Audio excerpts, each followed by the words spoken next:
경제를 보는 깊이 있는 시선, 딥사이트 시간입니다.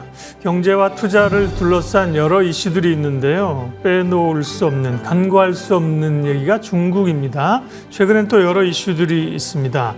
중국 관련된 최근 이슈들, 그리고 돌파구는 무엇이 있을지, 또 우리는 어떻게 해야 될지, 중국에 대해서 속 깊은 얘기를 해주실 수 있는 분이죠. 박승찬 용인대 중국학과 교수와 함께합니다. 교수님 어서 오십시오. 맞습니다. 네. 비구이 위안 사태는 해결되는 것인가? 그다음에 중국은 어떤 부양책을 쓸 것인가? 미중 간의 갈등, 애플, 화웨이, 키워드가 굉장히 많은데요. 최근에 중국에 다녀오셨다고 하는데 특별히 또 이제 중국이 공무원들에게 아이폰 사용하지 말라 이 뉴스도 있었는데 그걸 포함해서 현지를 급하게 좀 분위기를 보려고 갔다 오셨다고 하는데 실제로 그 아이폰 사용 금지 이슈는 진위가 뭡니까?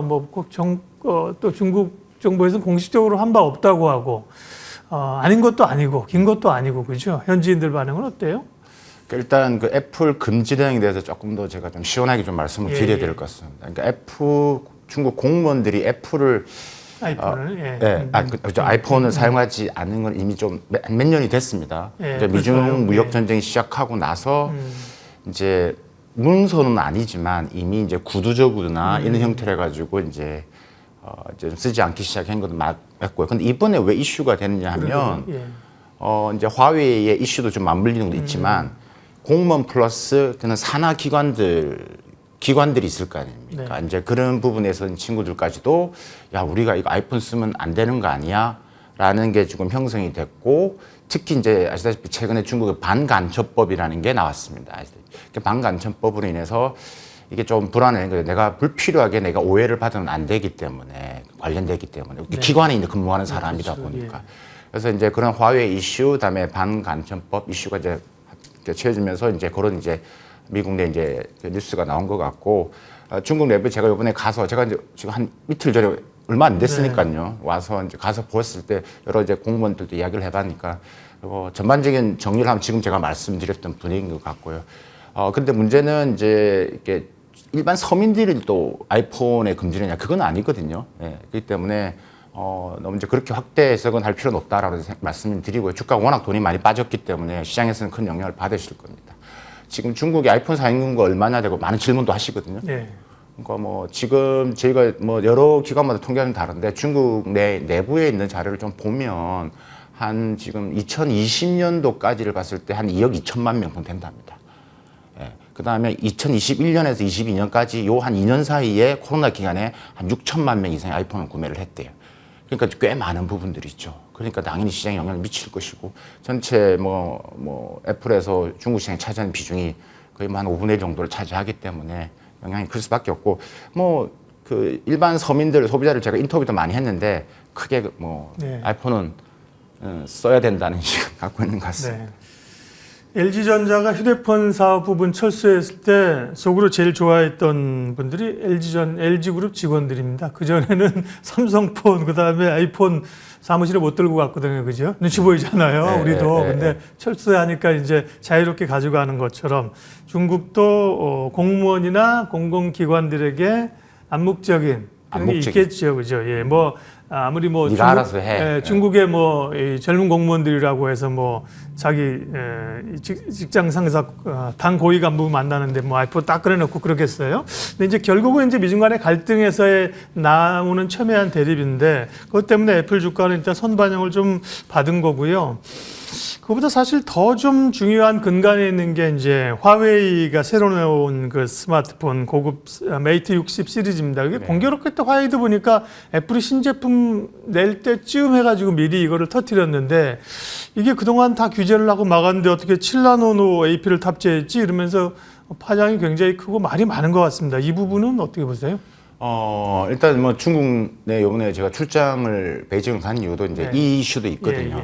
중국 내 분위기는 어떠냐. 그래서 매장도 직접 가보고 제가 직접 구매도 해보려고 했습니다. 해보려고 했는데 일단 매장에 살 수가 없습니다. 그러니까 일단은 온라인 매체 소개다시피 출시되자마자 그 10분 이내로 각 온라인 스토어에서는 다 했고요. 오프라인 매장을 갔는데도 예약하지 않으면 구매하기 힘들다고 그러더라고요. 같은 축제 분위기인 게 맞는 것 같습니다. 그래서 일단 지금 이 분위기가 시장에서는 이 미국이 제재를 하는데 어떻게 했느냐. 뭐 첫 번째가 이제 당연히 이제 이 합법적인 그러니까 시장에서 유통 채널에서 그러니까 우리가 암시장에서 아마 했다라는 시장에 이제 이야기가 있고 두 번째가 이제 가장 합리적인 건데 14호 이제 우리가 DUV를 활용해서 몇 번 패턴을 떴다. 그렇죠. 여러 가지 패터닝 기술을 활용해서 불화르곤 제조 방식이 했던 이게 이제 2021년도죠. 그때도 이게 TSMC가 화웨이 거를 이렇게 만들어줬기 때문에. 근데 여기서 이제 했던 부분이 가능성이 매우 크다. 근데 여기서 관건은 이제 이게 중국 기술적 성장도 있지만 결국 기존에 이제 TSMC 일했던 사람들이 많이 지금 와 있기 때문에 스카우트에서만 있기 때문에 그런 것까지 플러스해서 지난 3년간 많은 기술적 축적됐고 뭐 이번에 다 뜯어보니까 뭐 10,000개 정도의 자국산 부품이 들어갔다라는 것도 우리가 했기 때문에 그런 부분에서 이제 지금 뭐 분명히 이제 중국에서는 좀 성장이 됐다라고 이제 판단이 되어지고요. 이제 앞으로 이게 파장 부분들이 클 것 같습니다. 저는 개인적으로 이제 미국이 지금 조사를 하고 있는데 뭐 제 생각 부분에서는 이제 그 전에 2021년도 여러분 기억하시는지 모르겠지만 글로벌 공급망 조사한다는 차원에서 글로벌 전체 반도체 기업들 일종의 반도체 내무 조사를 했거든요. 그러니까 일단은 미국은 지금 이게 어떻게 된 건지를 조사하고 있겠지만 각 기업별로, 그러니까 반도체 기업별로, 그러니까 삼성전자, SK하이닉스별로 뭐 매출 현황이라든지, 그다음에 우리가 주문 현황, 재고 현황, 공정 기술 이런 부분에 대해서 정부를 더 강력히 요구할 가능성도 배제할 수는 없다. 저는 그렇게 보고 그때도 있었기 때문에 그때도 그리고 그때 상무부 여러분 기억하시겠죠? 상무부 장관이 레몬드가 만약에 협조하지 않으면 국방 물자 생산법도 뭐 활용할 수 있다 이런 협박도 있었기 때문에 이게 지금 보는 것보다 좀 더 안 좋은 시나리오가 또 앞으로 후폭풍으로 밀어닥칠 수 있다라는 것은 우리가 좀 생각은 하고 있어야 될 것 같다. 최신 스마트폰을 내놓았는데 중국이 그게 화웨이라는 게 사실 뜨거운 겁니다. 그렇잖아요. 네. 다른 회사들이 내놓은 것보다도 훨씬 파장이 있는 게 화웨이는 약간 뭐 국영기업은 아니죠. 근데 사실은 뭐 누가 봐더라도 중국 뭐 공산당하고 상당히 밀접한 기업이다. 화웨이라는 그 단어 자체가 또 중국이라는 지난번에 한번 말씀하신 그런 뜻이라면서요. 그러니까 화웨이이기 때문에 지금 특별히 문제가 되는 거죠. 중화민족의 중심에 있다는 화웨이, 부흥이라는 개념을 갖고 있는 화웨이고. 그러니까 이게 말이 많습니다. 이게 도대체 뭐 어떤 매체는 이게 뒤에는 공산당이 있다. 근데 일단은 우리가 이게 민영기업은 맞고요. 그다음에 이제 워낙 화웨이가 가진 이미지가 크기 때문에 중국 정부가 분명히 여러 가지 간접적인 형태들 관여를 할 수밖에 없는 상태고 사실 중국에서는 국영과 민영의 개념이 별로 없는 게 민영기업 안에서도 그러니까 공산당 당원들이 있고 그들이 정기적으로 학습할 수 있는 걸 해야 된다라고 규정이 되어 있습니다. 그렇기 때문에 우리가 그러니까 민영기업이라 하더라도 결국은 중국 전체 범위 안에서는 공산당의 직접적인 영향을 받을 수밖에 없다. 특히 화웨이라는 상징적인 기업은 더 그럴 수밖에 없다라고 생각합니다. 네. 화웨이 창업주가 군 출신이었다고 제가 기사 그렇죠? 네, 봤던 창업을 그렇게 시작했었어요. 예, 봤고요.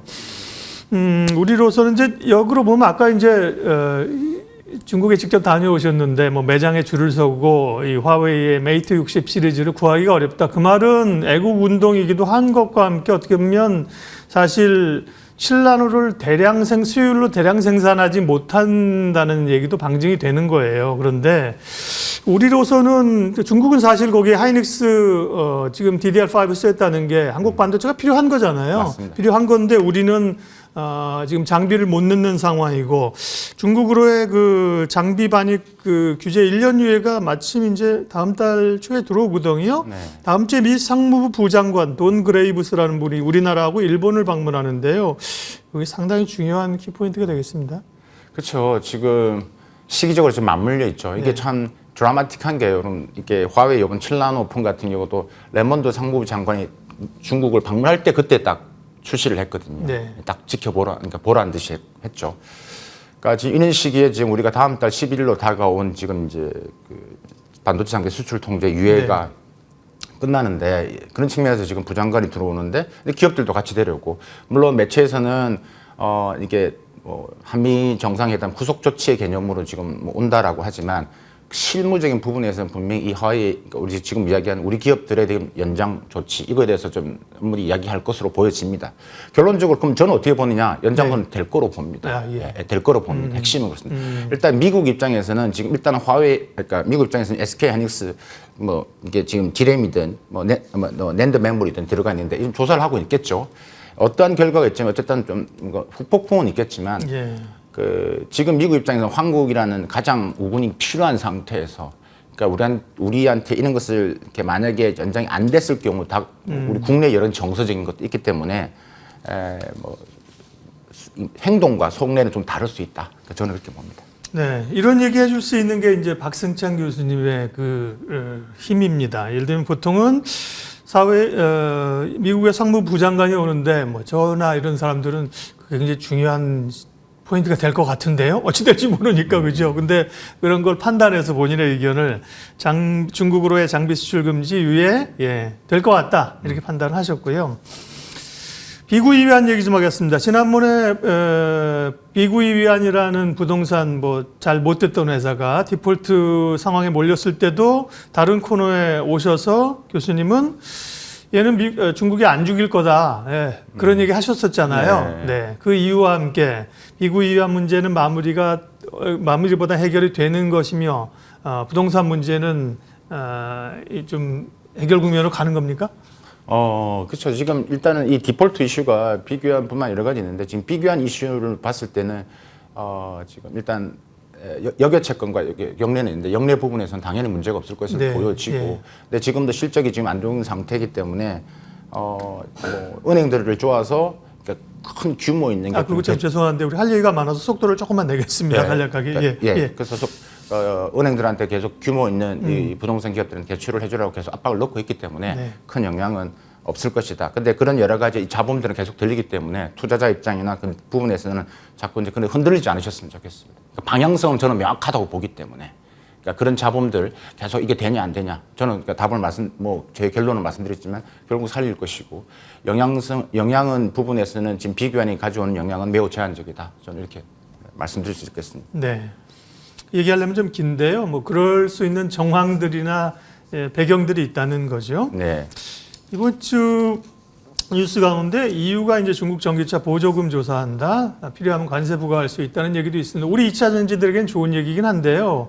유럽과 중국하고의 관계에서 이 부분은 어떤 맥락으로 읽어야 되나요? 사실 유럽이 그 중국에 있는 보조금 정책에 대해서는 불만은 오래전 된 이야기입니다. 그래요? 별로 신선하진 않습니다. 저는. 근데 10년 전에 태양광 패널도 그랬었고요. 그러니까 이번 했던 것은 결국 지금 이 중국산 우리가 말한 이 비아디가 너무 많이 들어오고 수입이 너무 많이 되고 그러니까 지금 올해 상반기에도 한 36만 대 정도 지금 이제 들어왔다고 하니까 그러니까 이 35만 대가 작년보 1년치의 비중을 차지하니까 그러니까 지금 유럽 내에 있는 등록된 전기차 수도 증가 비율이 자국산 그러니까 유럽 내 차보다 많으니까 당연히 지금 이런 뭐 이렇게 프랑스라든지 독일이나 여러 가지 있는 압박이 있었을 겁니다. 그래서 지금 하는 거로 보여지고, 그러니까 뭐 이런 보조금 문제에서 했는데 많은 시장에서 걱정하시는 이게 EU와 중국 간에 여러 가지 이게 무역 전쟁으로 가는 건 아니냐? 제 결론은 아니다. 아니다.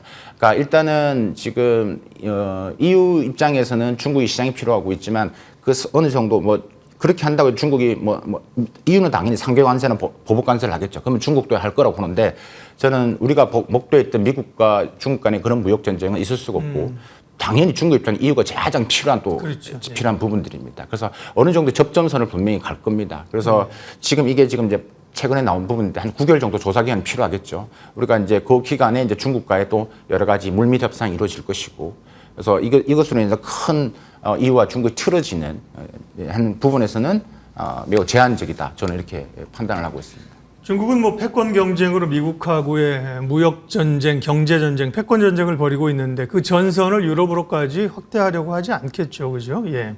아파트에서 요거 한 가지 질문만 더 하고 다음에 이제 중국 경기 부양 얘기로 넘어가겠습니다. 중국의 대만 침공 이런 게 우리 입장에서는 정말해라고 생각하지만 계속해서 이슈가 나오고 있고 양안 관계에 있어서 우려감들이 지정학적으로 보면 미국 관료들도 생각하는 것 같고요. 또 미국도 이제 내년에 대선이 있어서 이게 이슈가 될 수 있고, 타이완도 또 선거가 있습니까? 이 부분 좀 짚어주세요. 네. 그 지금 이 대만 친구 이슈는 뭐 글로벌 이슈죠. 특히 미국에 제가 있을 때도 가장 관심을 가지는 게 미국 의회나 백악관에서 그런 것 같습니다. 근데 최근에 중국이 계속 그런 차원에서 자꾸 이제 대만 이 해협에서 지금 뭐 이제 무력 시위 같은 걸 계속 하고 있습니다. 그러니까 어떻게 될 것이냐, 뭐 이렇게 보면 저는 중국이 아닌 이 심리전, 여론전을 하고 있다. 저는 이렇게 봅니다. 네네. 중국도 알고 있죠. 이게 그러니까 자신이 지금은 없다라고 저는 판단이 됩니다. 그러니까 단시간 내는 친구는 쉽지 않다. 일단은 뭐 여러 가지 이유가 있겠죠. 중국은 최근에 우리 근데 한 몇십 년 동안 전쟁이라는 걸 해본 적이 없습니다. 실제 경험이 없는 거죠, 당연히. 그다음에 여러 시나리오 측면에서도 지금 중국이 3일 안에 끝내지 않으면 결국은 진다라는 거 나와 있기 때문에 그 3일 할 수 있느냐? 지금은 아니다는 거죠. 그래서 있기 때문에 근데 그러면 제가 이제 여러 조사를 하고 여러 가지 이제 뭐 봤을 때 부분에 시진핑 주석은 2027년 자기가 3년 이미 끝나는 부분에서 어떻게 해결해 보려고 하는 건 같습니다. 만약에 이게 안 되면 또 4연임은 매우 가능하다. 그러니까 그 3년임과 4연임의 기준점이 저는 타이완의 스토리라고 봅니다. 근데 지금 이제 우리가 계속 나오는 이 전쟁 촉발 시나리오는 지금 중국이 하고 있는 것들은 당연히 그러니까 심리전, 정치적, 여론전, 심리적. 그렇죠. 예, 그러니까 예. 좀 허장성세를 좀 하는 거죠. 예. 이제 분위기를 자꾸 이제 존재감 키우는 측면이 크다라고 말씀드립니다. 알겠습니다. 용인대 중국학과 박승창 교수님과 중국을 둘러싼 이슈들 보고 있습니다. 두 번째 이제 중국 경기 부양책 이런 쪽으로 해서 마무리를 가도록 하겠습니다. 간밤에 또 보니까 중국 인민은행이 지급 준비율을 내렸네요. 물론 이제 기준금리 격은 아니지만 계속해서 기준금리는 찔끔찔끔 내리고 있고요. 지난번에 지급 준비율 또 간밤에 내렸는데 돈 풀기는 계속 하는 것 같은데 효과가 시간이 지나면 나타날까요? 네. 이거 제가 지준율 내린다는 이야기 예전 방송에서도 제가 말씀드렸던 것 같은데 네. 또 하나 이제 기대하셔야 될 게 이제 우리가 5년물 그 LPR 대출금리도 이제 아마 또 이제 인하가 될 것으로 보여집니다. 그래서 이제 우리가 1년물 했지만 5년물도 그렇고, 그러니까 이런 부분들의 부양 효과가 이제 뭐 저는 개인적으로 이제 3분기 측면인데 4분기 갔을 때 좀 나타난다고 보고요. 소비 부양책 같은 경우도 마찬가지입니다. 지금 8월 CPI가 지금 0.1% 지금 약간 올랐거든요. 시장은 0.2로 보고 있는데. 네. 물론 PPI는 좀 이제 내려갔지만 그래서 중국이 지금 이야기 디플레 우려가 있는 거잖아요. 네, 디플레 우려. 예. 근데 조금 우리가 디플레이션은 진위까지는 이야기는 좀 먼 이야기다 저는 판단이 되어 있습니다. 그렇게 지금 중국 내에 있는 혹은 뭐 글로벌에 있는 여러 가지 애널리스트 여러 가지 뭐 한 조사를 해보면 거의 디플레 갈 것이 않을 것이라고 판단하시는 비율이 한 70% 이상 되거든요. 그래서 한 4분기 정도를 기점으로 해서 이제 뭐 성장이 이제 효과가 이제 그동안 했던 여러 가지 뭐 통화 정책인 재정 정책들이 효과가 나타날 것으로 보여지고요. 그래서 제가 그전 방송 말씀드렸는데 뭐 3분기는 뭐 한 5% 4% 정도 되고 4분기에서는 한 4% 이상 5% 초반까지 가면서 원래 예상했던 한 5% 초반까지는 저는 가는 것으로 저는 판단을 하고 있습니다. 네. 결국 뭐 소비를 진작시킬 수 있는 대책이 좀 나오고 추가적인 대책이 나오길 기대하고 있는데 없는 건지 안 쓰는 건지 참 시장에서는 궁금해하고요. 네. 그러다 보니까 중국 경제 성장률 작년 말에 중국 정부가 제시한 게 한 5% 내외. 그러니까 근데 이제 우리는 그때 얘기하기를 더 할 수 있는데 목표 낮추고 달성했다 이러려고 낮게 보는 거 아니야 그랬는데 실제로 어려워지면서 지금 뭐 로이터 통신 설문도 그렇고 5% 밑으로 뭐 4% 중반까지도 보는 얘기도 있습니다. 올해 성장률 전망 또 향후 전망은 어떻게들 보고 있습니까?